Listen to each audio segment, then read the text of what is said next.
Hello, and good evening, everyone. I'm Cortland Alves, one of our Inforum board chairs. Welcome to tonight's program, The Age of Amazon and Twitter, with Brad Stone and Nick Bilton, in conversation with Sir Michael Moritz. Inforum is a division of the Commonwealth Club to connect your intellect. We have a mission to inspire debate around civic issues. We host interviews and panels that go far beyond the soundbite, much like what you are here for tonight, from cocktail hours to local gathering spots to regular debate discussion groups and more. The Commonwealth Club's Inforum, Connect Your Intellect, is brainy, it's fun, and it's your community. So welcome. If you're not a member of Inforum yet, we'd love for you to join. For me, Inforum represents everything that's amazing, connected, cultured, curious, and engaging about the Bay Area. Not only does membership, of course, include discounts to all club events, free parties, and the chance to connect with the most prestigious speakers in the world, it's also the chance to meet and connect the most interesting and fabulous people in the Bay, like me and you. Inforum aims to create an environment where we can get leaders from several different perspectives in one place and ask them questions, our questions. During the last quarter of this panel, we will take your audience questions live. Sir Moritz will indicate to the audience when it's time to line up at the mic with your short, one-part questions. That's short, one-part questions that are actually questions, okay? No statements, no pitches, or Sir Moritz will jump in, and if I have to come and get you, you're in real trouble. 2013 is coming to a close, and Inforum is going out with a bang. This Thursday, December 5th, we're hosting James Beard award-winning wine editor John Bond for a conversation about innovations in California viticulture, followed by a tasting with his 11 favorite California wineries. This Saturday afternoon, December 7th, join us with one of the most provocative civil rights leaders of our time, Al Sharpton, in conversation with KPFA's hip-hop and politics host, DJ Davey D, for a 2 p.m. program here at the Commonwealth Club. A quick sneak at 2014, think Innovation Labs, Chip Conley, Ben Rattray of Change.org, Ariana Huffington in conversation with Sheryl Sandberg, and more. If you don't want to miss out on our events, make sure that you're on our email newsletter. And if you have any questions, feel free to ask any of the Inforum board or staff. This program is being recorded, so please turn off your cell phones, PDAs, etc. Shut it down. Unless, of course, your plan is to tweet how great this is, in which case our handle is @InforumSF. So, without further ado, please help me welcome to the stage our very first knighted moderator, Sir Michael Moritz, a chairman of Sequoia Capital.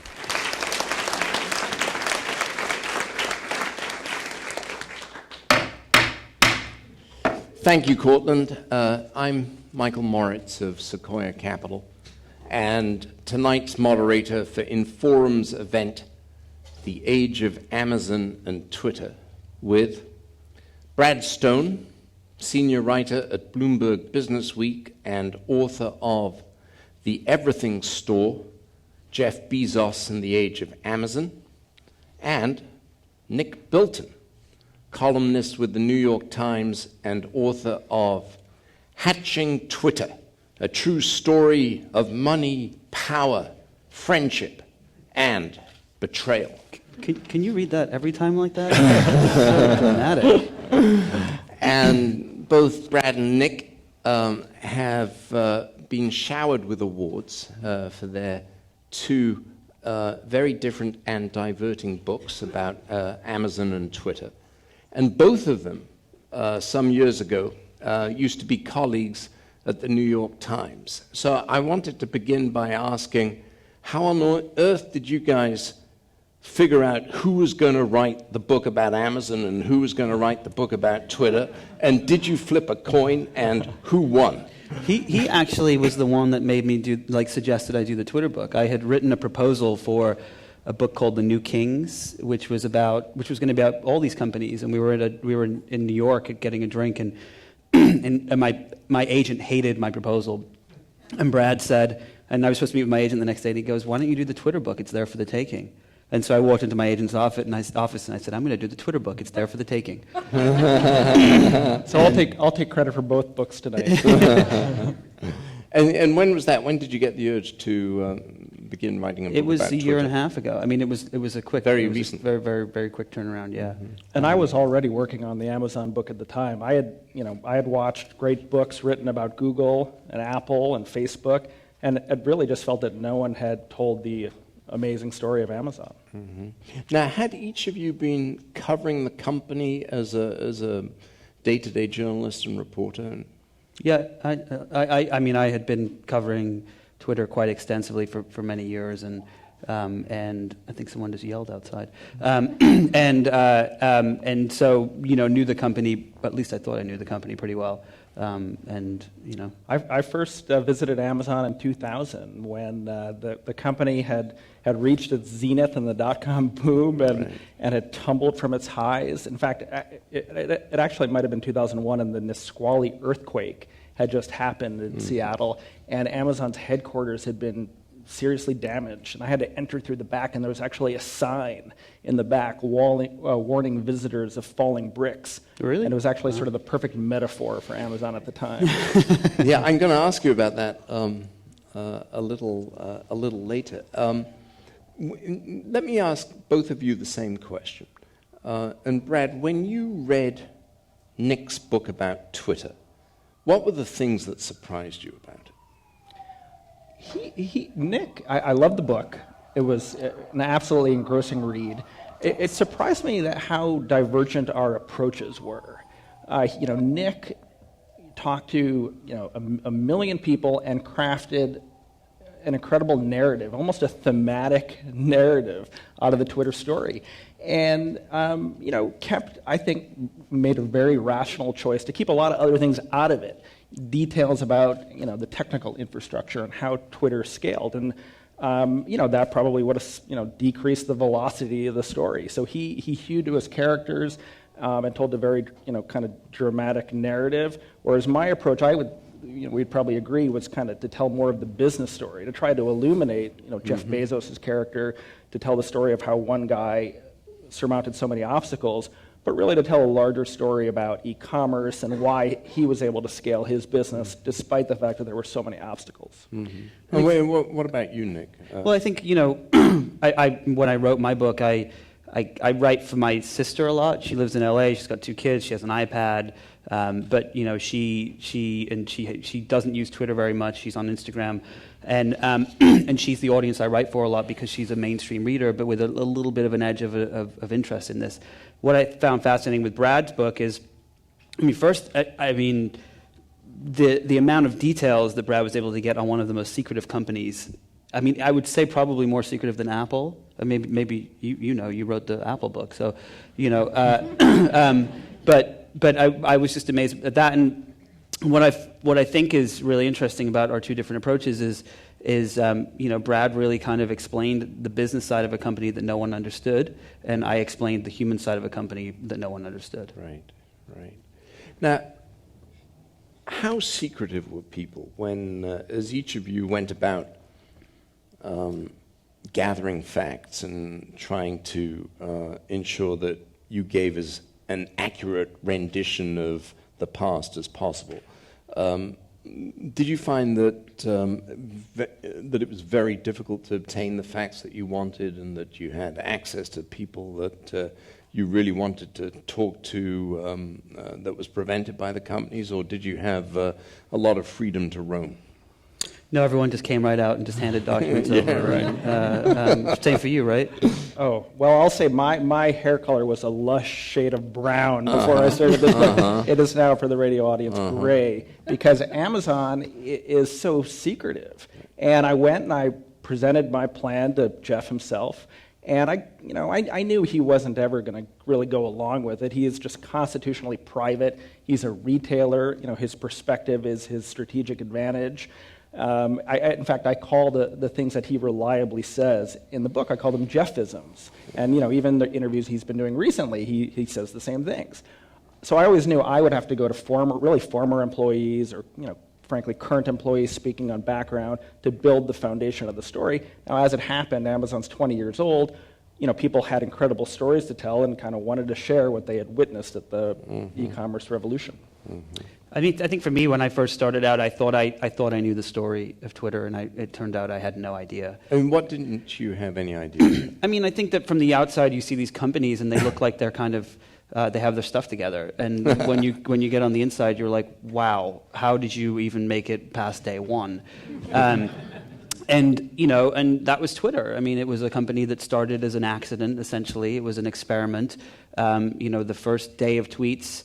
It was kind of taped together, and that thing that was taped together was the thing that kind of brought it through to not to what it is today. Now it's a public company, but it those first few years it was a mess, and I think that a lot of people were very scared to talk about that stuff. One of the things I found really interesting was that part of the tech blogging world has kind of created this era where people are afraid to talk, and correct me if I'm wrong with this, but it's when every single little thing is covered and people can lose their jobs over, over some kind of memo leaking out, people get very scared. And I think what happened with me in the very beginning was there was a little bit of trepidation. But once people started to kind of let their guard down, more and more people did that. Mm-hmm. It's interesting. You can really gain momentum in these projects. It begins very hard, and everybody's cautious. And in the case of Amazon, everyone's sort of nervous about possible legal implications of speaking. But then as you start talking to people, they actually become sort of cards that you hold. And you can say, look, I've talked to this person and that person, and here are elements of the story I already have, and how can you complement them? And you start to build momentum.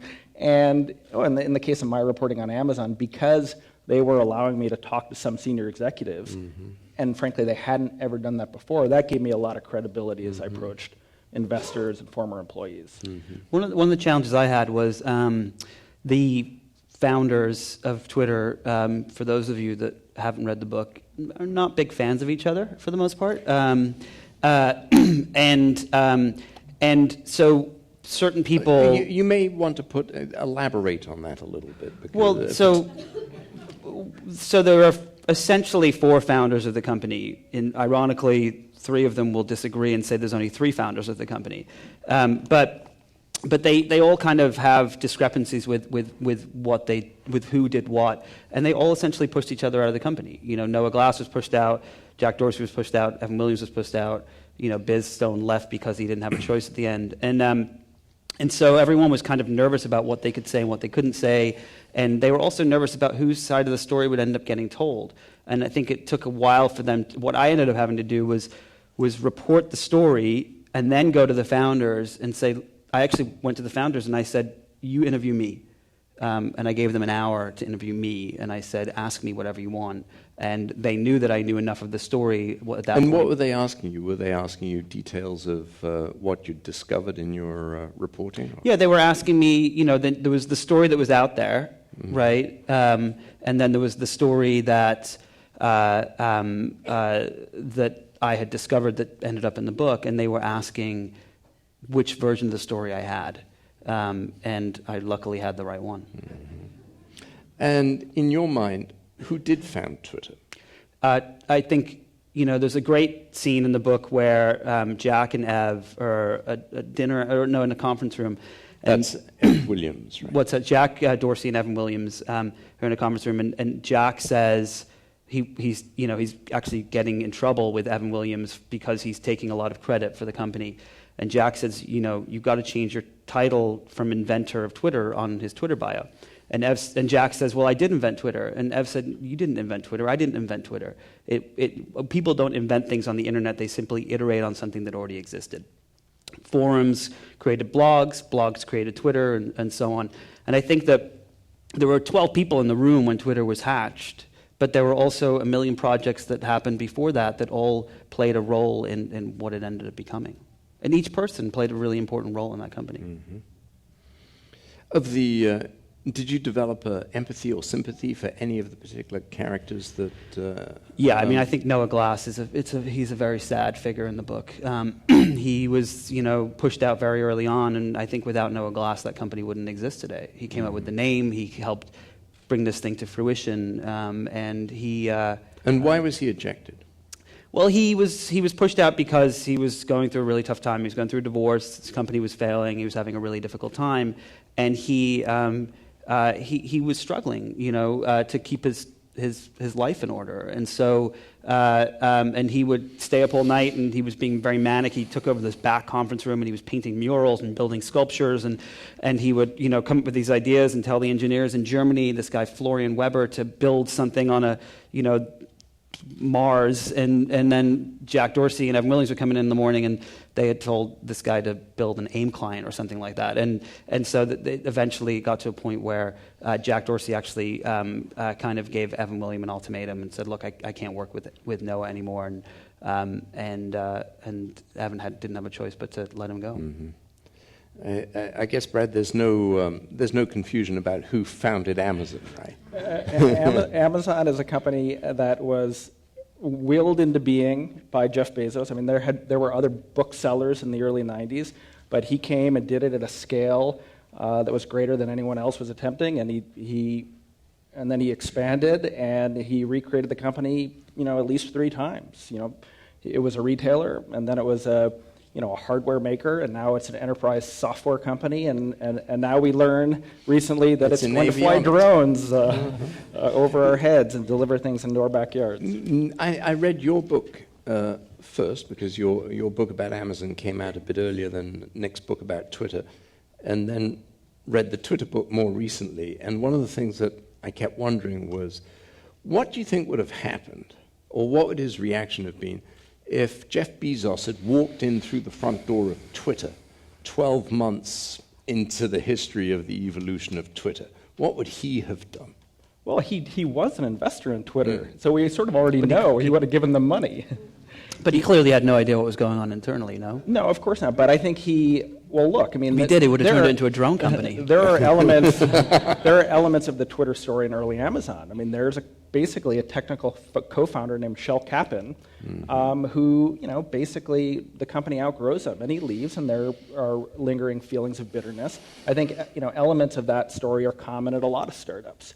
But Jeff, he sees big opportunities. He takes big, bold bets. He has invested more than anyone in the internet. And when he saw the Twitter opportunity early, despite the fact that there was sort of internal uncertainty around its management, he saw that this was a company that was allowing people to communicate in a way that was new, and he invested. He invested in Google early. He's minted a number of fortunes, not just his fortune. I was more interested in how you think you would have reacted as a CEO going into a company, not as an early investor in the company. It seems to me he has incredibly little patience for internal politics. I think it's one of the reasons, and maybe Amazon has the luxury of having, very little internal politics because it has a driven imperial founder. But you look at Amazon's leadership principles, which are posted on the Amazon website, and it's about looking at the data, making hard decisions, and keeping the politics to a minimum. Mm-hmm. And what are the leadership principles at Twitter, do you think? Now? Well, I think the leadership principles at Twitter actually, they have these ideas that put the user first and things like that. One of the reasons I originally set out to write the Twitter book was because I admired it as a company. I think it's a company that has done really wonderful things, and from a business perspective and a human perspective. And I've written probably 100 stories about Facebook's privacy problems. I don't think I've written one about Twitter. And I think that, it's a company that really, and this goes back to the founders, to Biz Stone specifically and Jason Goldman, where they came up with these concepts of really protecting the user. And it's a value that I think sets it apart from other companies. One thing that I was wondering about, and the effect that it really was fascinating reading both of these books in close proximity to one another. Here you have one company, Twitter, that has 3 CEOs in 2 years, and another company, Amazon, that has 1 CEO in all of its history, almost 20 years now. What do you think that does to the way in which a company evolves? Brad? Well, I think it's created, obviously, enormous stability at Amazon. There in all stages of Amazon's growth, there have been naysayers, incredible skeptics. People for years thought Amazon was, it was not profitable. It was never going to be profitable. It was going to go out of business. Even more recently, people are kind of questioning, the fact that it's notched losses in recent quarters. But because, Jeff not only is clearly the CEO, has a large ownership stake along with his family, he can ignore all that. None of that doubt that surrounds so many public and private companies ever creeps into Amazon or into its long-term vision. But was that always the case for him? I think it sort of was. He remained very focused, and there was a point where I think the Amazon board, and I write this in my book, considered asking him to maybe move to a chairman role, where maybe Jeff himself considered whether he wanted to spend all of his time running Amazon.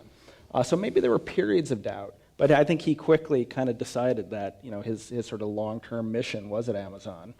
And I think the company is able to perform the way it does because it has one of these very unique founder entrepreneurs, the guy who created the company, when it was 2 people in a garage, and who's running it effectively when it's a 100,000 person organization. Yeah.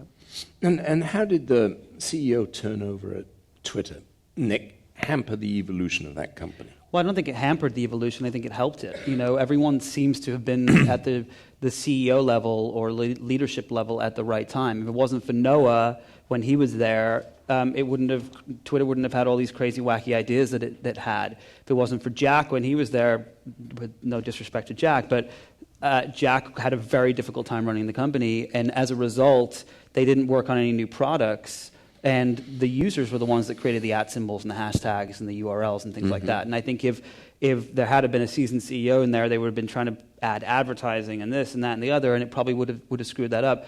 And I think when Ev was there, Ev never really cared about his own ego that much. He's not like he doesn't really, he hates doing press. It's like, he hates going on TV, all these things. And it was a time when Twitter was being featured on everything. I mean, it was on the cover of Time magazine, Oprah, just you name it. It was the cover of New York Times. And Ev, I think, was able to focus on the company. And then when Dick Costolo came along, Dick is a very seasoned COO. He knows how to run the operations of a business. And he was able to say, okay, we've gone through these phases. Now it's time to settle down and make this a public company and a profitable company and grow the user base. And so each person was, I think, the right person for that right moment in time. Your book really finishes before Dick becomes it finishes at the point that Dick becomes the CEO. How's the company changed since that? I think one of the things that I think has changed is it's grown dramatically. When Dick took over, there was 300 employees. Now there's over 2,000. When he first came there was $0 in revenue, and now it's going to be $640 million this year. You can see the numbers have grown rapidly. He struggled with user growth a little bit, but I think anyone would in that position. But I think that one of the things that it still has that DNA of the first company that it was when it really cared about the user. And I still see that today. I hope that continues through the IPO. It's different when you have to answer to your public board members, public stockholders. But I think that that DNA is still there in that company. Those people that even though a lot of the early employees are no longer there, it's still a company that cares about the people that use it.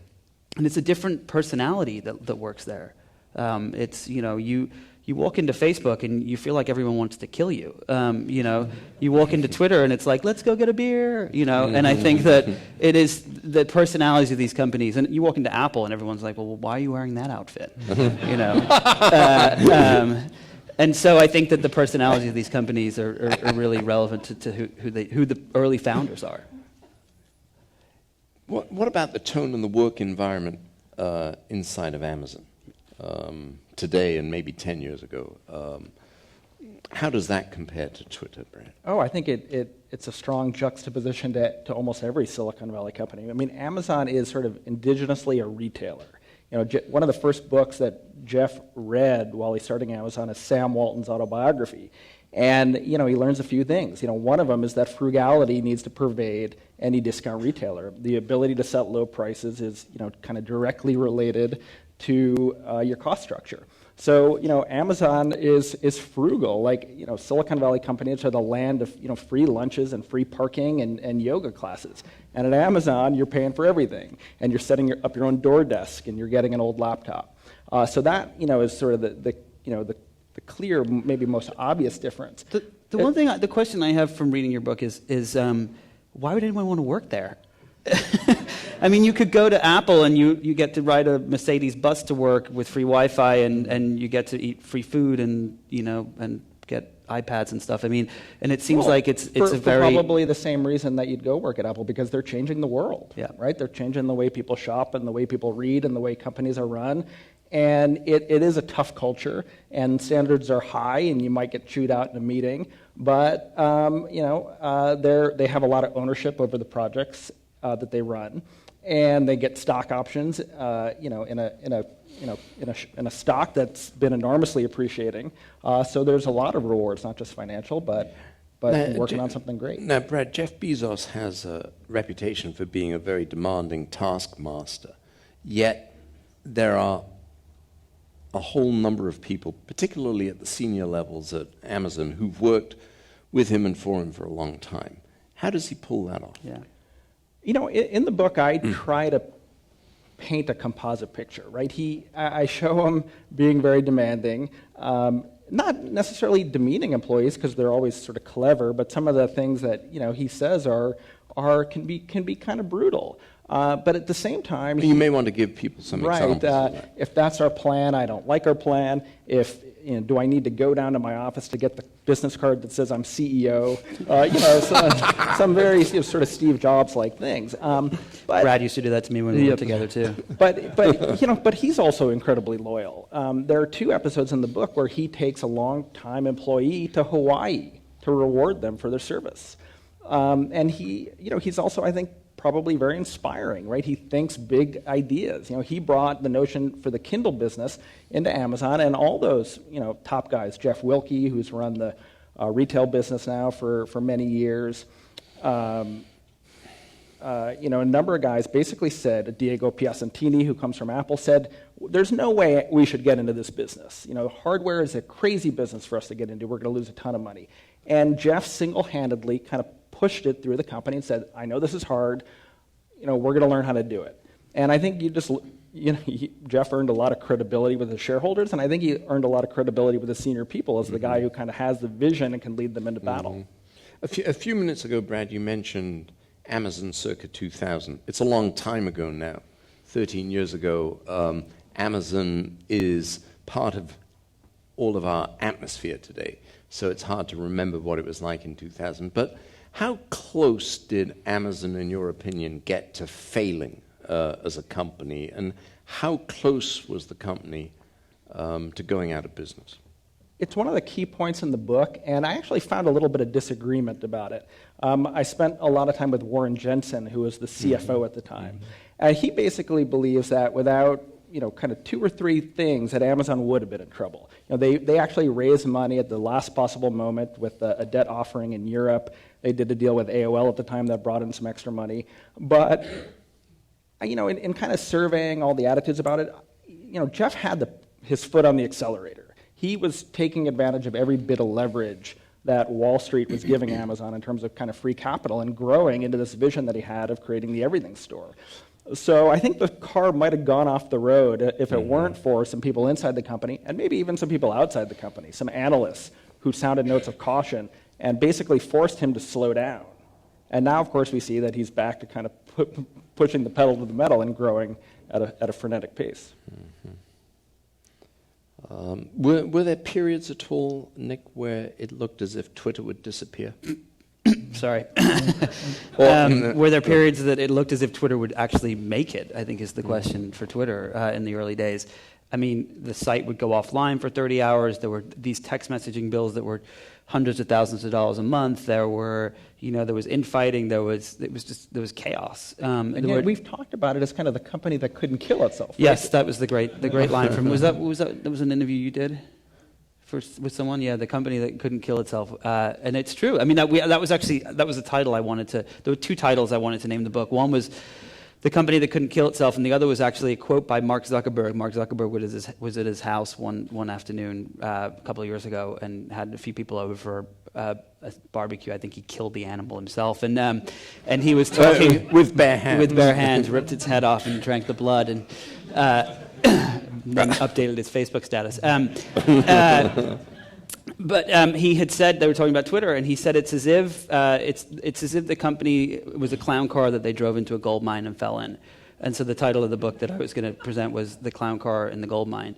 But the company had there was a lot of problems, but it was also, Biz Stone told me, in one of our interviews, that all of the problems were actually what made Twitter so successful, because it brought so much attention to the company.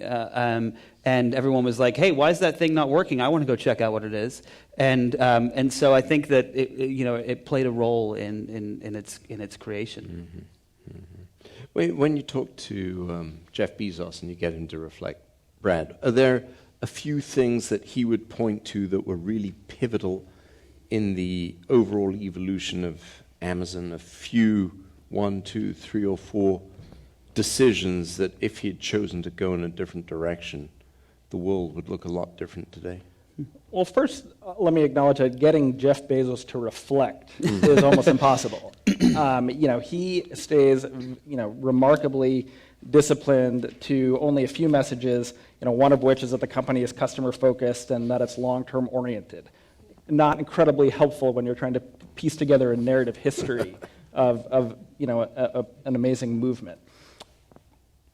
And he did, to be frank, limit the amount of time that he gave to it. I've interviewed him many times over the years.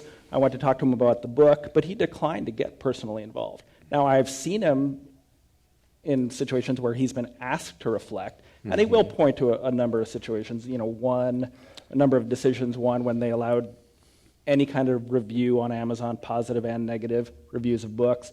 Another, when they made the decision to allow third parties to come sell on Amazon in direct competition with Amazon itself. So, used books appearing right next to the sale of Amazon's, book business. So what he would describe as kind of customer-focused decisions that weren't immediately in Amazon's short-term interest, but ended up paying enormous dividends over the long term. Mm-hmm. Do you think he has any regrets? Well, that actually would play directly into what he calls his regret minimization framework. His sort of geeky formulation, his phrase for kind of how he makes big decisions. His decision to leave his well-paying job on Wall Street to go start Amazon. I don't think when it comes to Amazon, of course I can't speak for him, that he probably would have any major regrets. Now, there's some remarkable personal stories in both of your books. The stories of each of these individuals and the milieu that they came from. It's hard to beat, however, Brad, the story about Jeff and his father and how you uncovered all of that. And I think the audience would be pretty interested in hearing about that and also perhaps Jeff's reaction. Sure. Well, I did wonder, as I set out to explore, Jeff's history, what the sort of variables were, the sort of ingredients were in creating this remarkably driven, business leader. And as I started to do research, I, saw, and this had been previously disclosed, that his dad, who's an amazing person, a Cuban immigrant, a successful businessman, one of the first investors in Amazon, a man named Mike Bezos, that Mike was not his biological father, that Jeff's mom, Jackie, had Jeff when she was 17, and his biological father was 18, and then after a few years, his biological dad had left his life. So I sort of resolved in trying to tell Jeff's story to try to find this guy. And doing some research in the local papers of where Jeff was born, Albuquerque, New Mexico, I found out to my surprise that this fellow was actually a unicycle performer in local circuses, which, is just frankly a detail that you cannot make up. It would have been rejected, I think, by any Hollywood too film. Implausible, right. So, and then I got even more curious and decided that at the end of my process, my book research process, I would try to go find this guy whose name was Ted Jorgensen. And I tracked him down. He operated a bike shop outside of Phoenix in Glendale, Arizona. And it was really one of the last things I did in the reporting stage of my book. I flew to Phoenix. I rented a car. I drove to Glendale to a shopping center, parked the car, walked into a shop, and said, I'm writing a book about Amazon and your son, Jeff Bezos, and I'd like to tell your story. And he said, I don't know what you're talking about. I don't have a son at a company called Amazon. He frankly didn't really even know what Amazon was. I mean, a very sweet guy, but an entrepreneur and someone who was very dedicated to running his business. And so over the course of what started out as an uncomfortable conversation, I said, did you have a son when you were a teenager and you were married to a woman named Jackie? And he said, and you had a child? And he said, yeah. Is he still alive? And I said, yes, your son is one of the wealthiest men in the world. And I showed him pictures on my phone, and he actually said, this sounds like a con. If you didn't know as many details as you do, this sounds like a trick. And we went to dinner with his wife, and he's a lovely guy, and he had really spent his whole life, you were speaking of regrets, Nick, his whole life wondering what had happened to that child and really figuring that he would never know. And subsequently, Jeff wrote him a note, and that story is told in the book. Yes. But I was able. I feel like I'm not. So what did he say as you began to educate him about the son that he had lost track of? He felt a very strong desire, and it's interesting because the situation is very comparable to the situation with Steve Jobs. Ted just felt a very strong desire to get back in touch, and he had a lot of regrets for how he had acted as a young man. Mm-hmm. And did they ever meet? Do you know? I don't, not that I know of, but they did exchange messages. Mm-hmm. Yeah. And Nick,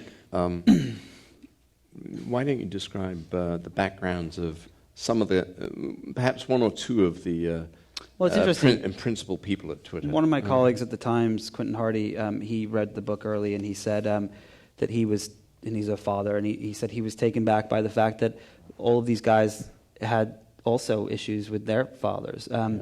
Excuse me, Noah Glass, he was born on a hippie commune, and his dad went to go get milk one day and never came back. Evan Williams, his parents, they got divorced. As I say in the book, the rumor, Evan Williams grew up in Clarkson, Nebraska, excuse me, which is a town of about 260 people. On a little farm, and he was incredibly quiet and shy. And the small town rumor that I heard from my reporting was that his mom left his dad for the fertilizer guy. Biz Stone grew up on welfare in Boston, and his dad was a drunk and used to beat his mom, and Biz, as a result, became this kind of comical character that dealt with these really bad and hard moments through that. But what's interesting about Biz's life is that, his mom stayed in this town, Wellesley, which is a very affluent town, and she had been given a house from her parents who had died, and she decided to stay there. And every 4 years, she would sell the house and downgrade to a smaller house and use that money to live. And he, Biz says at one point he was living with dirt floors, and could just be Biz telling stories, but he did go through a very difficult time, and I think that for me, and Jack Dorsey, his parents are still married and happily together and so on, but to me, what was interesting was that all of these guys are flawed. When you look at the social network and you look at Mark Zuckerberg, right, as a story, you look at him and you think, how did they build this guy in a robot laboratory somewhere? And did he escape and start Facebook? Everything is just everything's so calculated and everything. And with the people that founded Twitter, they're all human. They're all very, very human individuals. Mm-hmm. And I found that really, really fascinating because we look at, even Steve Jobs, he's a very human individual, but he was also had this, he always used to say, if you want to make people think that you're in control, pretend that you are, and I think that that's a misnomer. A lot of people feel they have to do and have to say while they're CEOs and running companies, mm-hmm. and the Twitter guys, I don't think we're that. Mm-hmm. I did wonder, reading both books, the four principles at Twitter, they really didn't have a penny between them. No, nothing. Jeff Bezos, by contrast, could have been extremely affluent, doing what he was doing before he drove across country and abandoned his job on Wall Street. Does that explain any of the differences, or am I reading too much into the formation of both of those companies?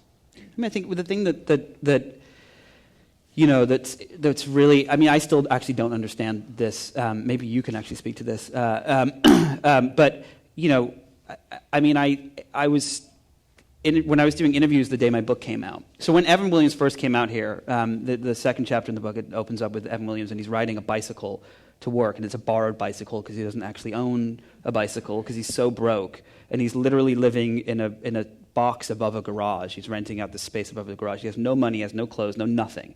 He saves up to buy a beer. A friend of his takes him to the diner once a week so he can eat a vegan burger. And then eventually he gets some money from selling his stock to Google. But when I was doing the press interviews the day the book came out and the day of the IPO, in the morning I was talking about, and Evan Williams has a 10.4% share, which means he's worth $1 billion. And by the end of the day, it had doubled and he was worth $2 billion. And literally in a day, he made $1 billion. I mean, it was just, and I still... Proving that the first billion is the most difficult. Yes. And that's it. We're done, folks. I think great companies are often started by people with chips on their shoulders, Yes. who just have something to prove. And it's Jeff actually says that we're missionaries, we're not mercenaries. To kind of riff on that a little bit. He's in a way I think he's out to prove himself and prove his company. There's a story in the book. Amazon's getting kind of pecked to death by an analyst named Ravi Surya in 2001. And he actually, in 2002, when they kind of proved this guy wrong, and they're profitable for the first time, he encodes an acronym in a press release which sort of spells out an insult to Ravi Surya. And it was amazing to me, like he did not have to do that, but he is, he's on such a mission that it's certainly not about the money.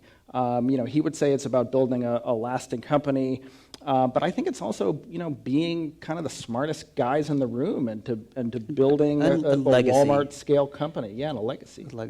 So, how, Brad, did you manage to irritate Jeff's wife as badly as apparently you have, judging by the review of your book? The one-star review. Thank you for bringing that up. Yeah, that's it's part of my service here. Well, I would say Wait, you have to tell everyone what happened. Sure. So a couple of weeks ago, as I'm basking in the glory of the positive reception to my book, I'm sitting at home with a cup of coffee, looking, of course, as we do, at our rankings on Amazon obsessively. And I see I've got another review. I don't know if you're reading your reviews. Refresh. And I see I've got another review, and I see it's 1 star, and then I see Mackenzie Bezos. And I'm sure I froze in horror. Was there a moment where you were like, this can't be real? No, I knew it was real. Yeah, unfortunately. Because, Amazon is, Jeff speaks to his customers. He doesn't really, brook a lot of dissent as I just discussed with the Ravi Surya story. He finds creative ways to challenge competitors and critics. This is actually a recurring kind of theme in the book. And so it wasn't really actually all that surprising to me that I got that review after I settled down a little bit. First of all, I don't actually believe that is Mackenzie writing impulsively, after she reads my book. I think that was a very, well-considered effort by Jeff and by the Amazon public relations machine to address a book that they didn't necessarily see as portraying the company in a positive light. I find that interesting because actually lots of readers have been inspired by the book and taken away lots of, taken away an impression of Bezos as a very strong business role model. But nevertheless, I think it irritated them. I think that the portrayal of the company's culture as sort of hard driving and sort of relentless and thankless kind of irritated them. And as he does, he found a creative way to put a little asterisk next to the book. And in a way, now that I've had a couple of weeks to recover, I'm sort of flattered by it. And if you look at every press release, there's an acronym that says Brad Stone sucks. But it actually ended up helping the sales of the book. It did help the sales, yeah.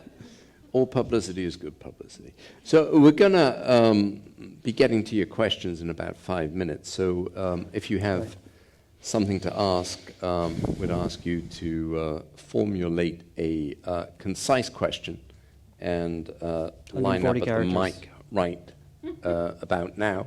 And there are 2 mics either side of the room here. And just as a reminder, if the question does go on for very long, there will be a lightning bolt that strikes you and emanates from the ceiling. Couple of questions for you both before we get to the audience questions. Do you have any sense of where you think, Brad, Amazon will be 20 years from now, and Nick, Twitter, a couple of decades hence? I think Amazon is really on track to be one of the biggest companies in the world. And I say that as a neutral observer of the company. I'm an Amazon customer. I'm a Prime member. But when you look at, first of all, how much runway he has on Wall Street to lose money and continue to invest, when you look at how aggressively they're expanding into other kinds of hardware, into different countries, into other product categories, and how just aggressive he is. The recent announcement that they're going to use drones to deliver products into our backyards. I really, don't see a lot of factors that can slow that company down, other than Jeff somehow, via his own decision or unfortunate circumstances, deciding not to run the company anymore. I think Amazon is on, personally, an incredible growth track. I think that I think Twitter. I don't think Facebook will be around in the way it is in 10 years. I think Twitter will be much bigger than it is today in 10 years. And what do you think Twitter's ultimate claim to fame will be? I think when you look at Facebook, it changed the way we communicate, right? When you look at Twitter, it's changed everything.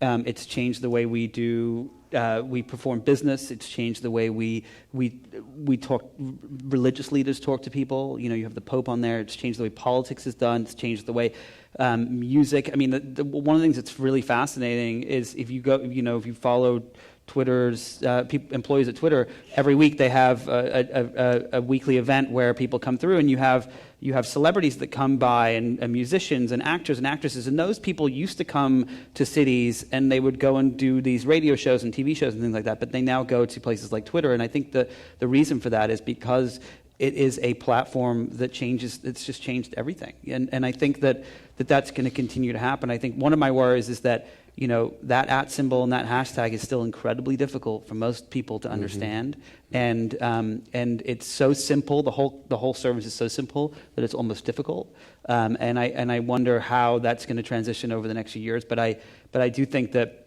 it's a company that's going to be around for a very, very long time. So, as a reminder to our radio audience, this program is presented by the Commonwealth Club's Inforum, Connect Your Intellect. For more about Inforum and its upcoming events, please visit facebook.com/InforumSF or follow @InforumSF on Twitter. Tonight, we're hosting the Age of Amazon and Twitter with Brad Stone, senior writer for Bloomberg Businessweek and author of The Everything Store, Jeff Bezos and the Age of Amazon, and Nick Bilton, columnist with the New York Times and author of Hatching Twitter, a true story of money, power, friendship, and betrayal. I'm Michael Moritz of Sequoia Capital and your moderator for this evening. Now, let's hear from our audience, and remember, we're looking for single, one-part, concise, succinct questions. Yes, sir. Nick, Michael, and Brad, thank you so much for your talk tonight. I have a question for you. There's a lot of entrepreneurs in the crowd. If you were to go back 20 or 3 years, what would your advice be to those young guys in the room? If you could just digest it into If you could go back 20 years? 20 years, I'd say for you, invest it would in be Amazon 11. and Google. Right. For you, it would be 11, and for you, it would be like 2.5 or so. Yeah, I was about to say I was getting arrested in high school 20 years ago, so you wouldn't want to ask me back then. I think I'd like to know what Michael has to say about that.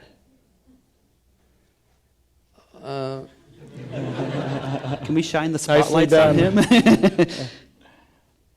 I think people should, if they have a genuine obsession, follow the genuine obsession. And if they don't have one, be honest enough with themselves that they go and work with somebody who does possess one. Good advice.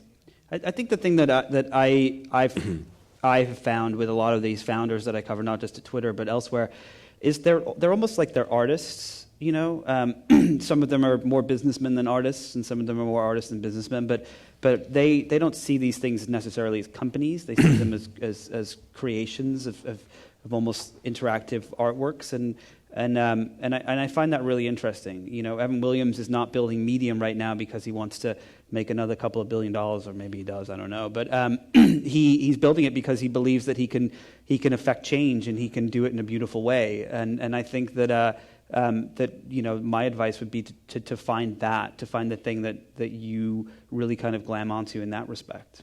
Yes, sir.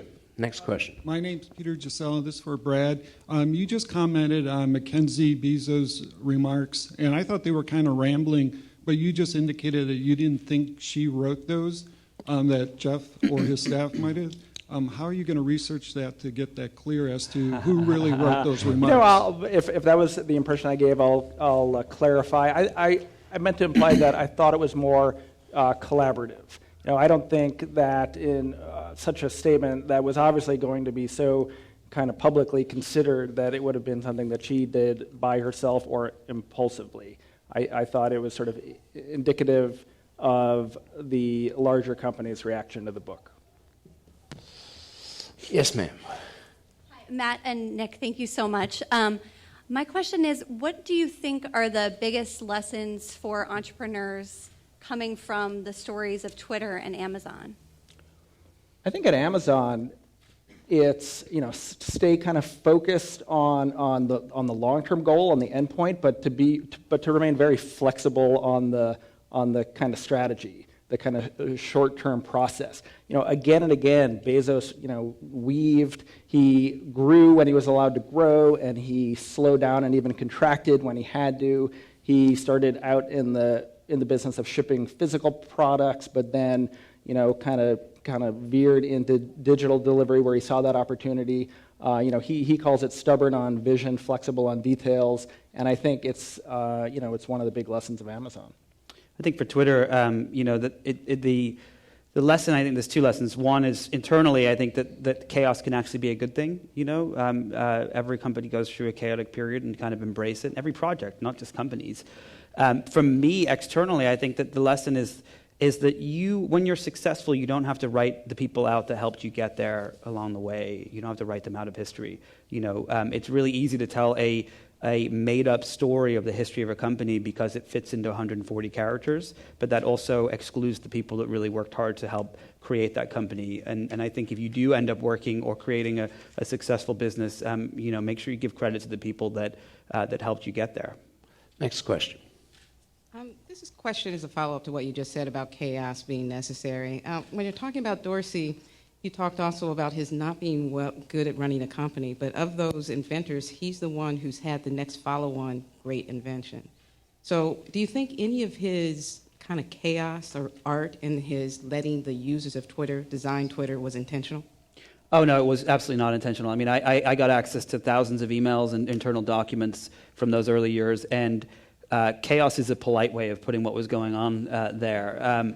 I mean, there was literally an email like, "What are these @ symbols on Twitter? You know, oh my God, we should see what's going on there." There are things like that. I think, you know, for Jack, you know, in the early days, he had no idea what he was doing, and I think that one of the things that happened is he's learned where his strengths are and his weaknesses are, and he's hired people at Square, the company he runs now, that are capable of really helping him focus on the things that he's not good at, and he has figured out the things that he is really good at, and I think that's why he's had a successful second run, and I think the other guys have also, you know, I mean, they, you know, with the exception of Noah, who I think is still struggling to get through what happened, but they've also had very successful second lives after Twitter too. Yes, sir. So there's a lot of personal stories here. What were some of the fascinating habits and management practices you've seen out of doing these two stories?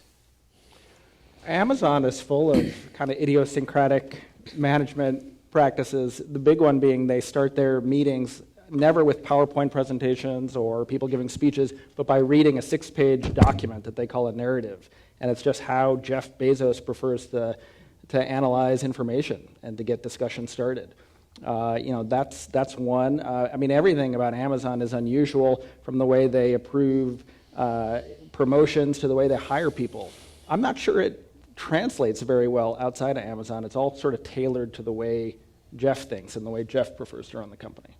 I think one of the things that was great about Twitter is, for me, one of my favorite things was Tea Time, which was this event that started out. There was a couple of early employees and founders that decided they were going. Jack Dorsey was one of them. That they decided they were going to have every Friday afternoon tea time where they would sit and drink tea. This was Jack's idea, the tea part, and they would talk about things that they'd done that week. But everyone kept bringing whiskey and pouring it into their teacups, and then Tea Time became. But Tea Time followed through into the company that is today, and I think it's really a great.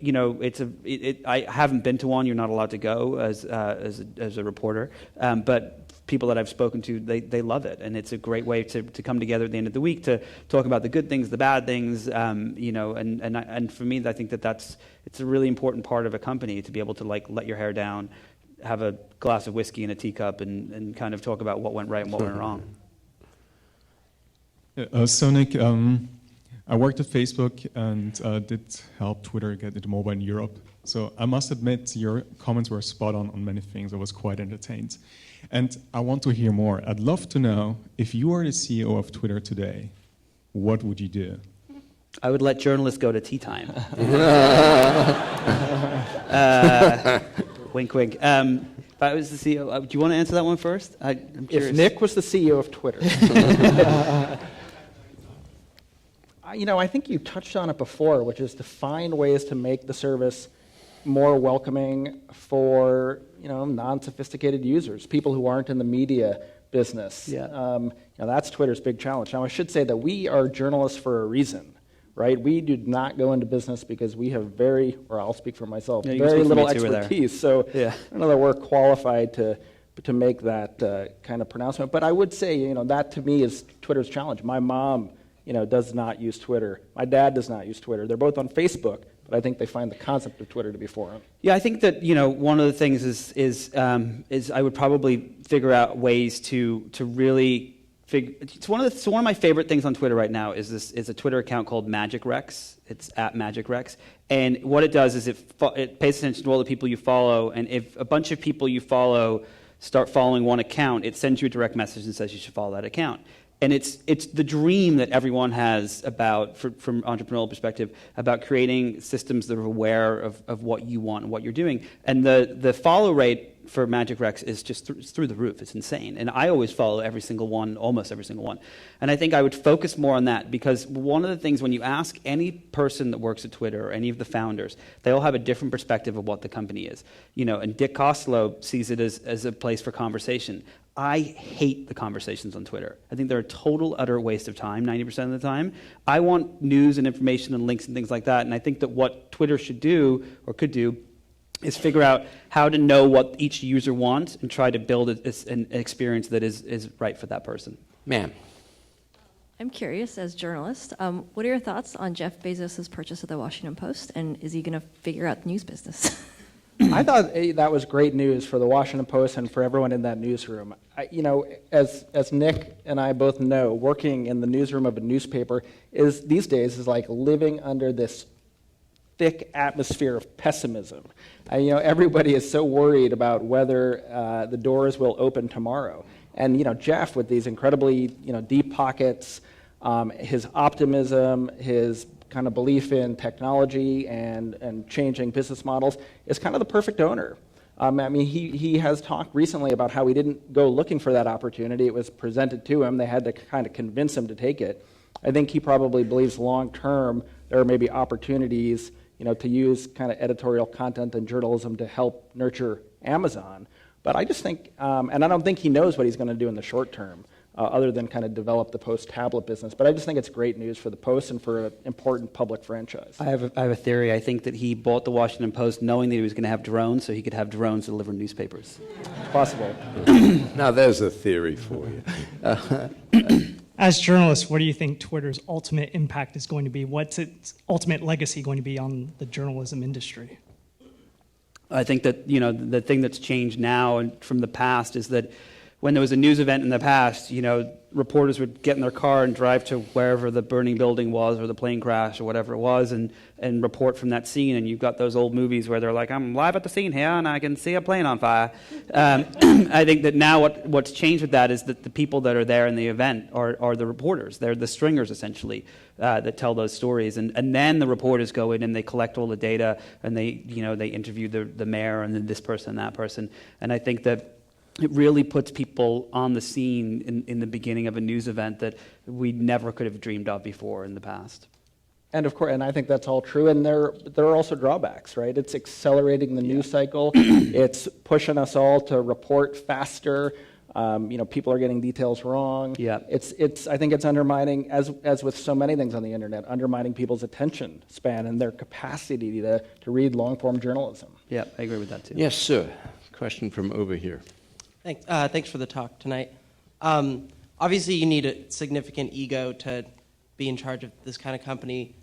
Do you guys believe that on the inside that these CEOs think they're changing the world for the better? Is there, or maybe just kind of lateral movement? Are they these like Byronian, like art heroes, or or is the chaos kind of just helping them make something for the sake of innovation?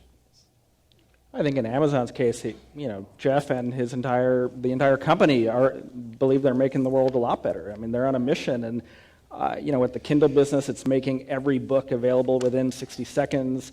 With their cloud business, it's allowing even a small startup to behave as if they had the computer operations of a large company. Maybe sort of some of it is masking the kind of more capitalistic goals, but they're pretty sincere in their missions. They do believe that they're democratizing many businesses, making industries more efficient, and helping people buy stuff. Yes, ma'am. I have a devil's advocate question. I'm a fan of both companies, but I hear a lot of writers at conferences and on Facebook and on Twitter talk about how Amazon is not a good thing for authors or independent bookstores, and also how you mentioned Medium is a really tough place for a writer to be in terms of offering up content for no pay.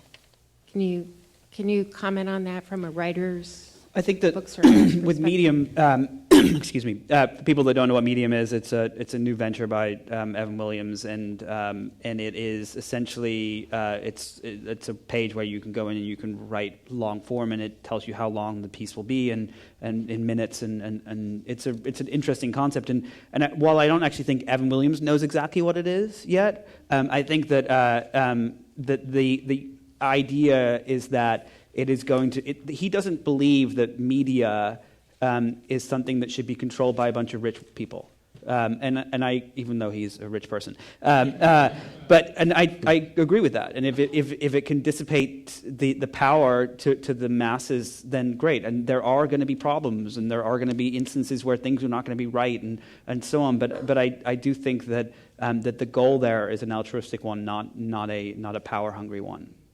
Unfortunately, it's time for our last question, and it's an in-forum tradition to ask all of our speakers the following. So, Brad first. What are your 60-second ideas to change the world? My 60-second idea to change the world. I'm going to go ahead and self-servingly say more books about technology companies. No, honestly, right now we are living in a very unique time in history, and particularly here in Silicon Valley. We are amid these giants that are changing the world in all sorts of interesting ways.